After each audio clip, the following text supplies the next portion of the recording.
नाज़रीन, अमरीका इस वक्त बड़ी मुश्किल में फंस चुका है। अमरीका की जानिब से ऐलान किया गया है कि वो आबनाए हरम्स से गुजरने वाले जहाज़ों की नाकाबंदी करेगा।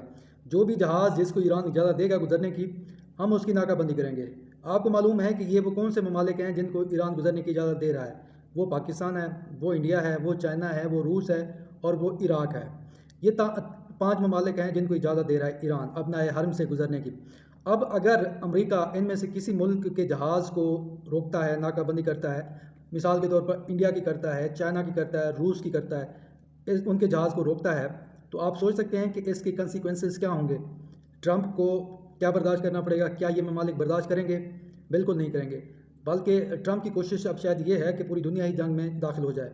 तो अमेरिका के लिए अच्छी खबर नहीं है, ना ट्रंप के लिए नाकाबंदी की, क्योंकि चाइना, रशिया, इंडिया किसी सूरत भी ट्रंप के इस प्लान को कबूल नहीं करेंगे और वो अपने जहाज़ रोके जाने पर शदीद किस्म का जो रिबटल है वो देंगे, और ये आसान नहीं है और अमेरिका के लिए मुश्किल ही मुश्किल है आगे।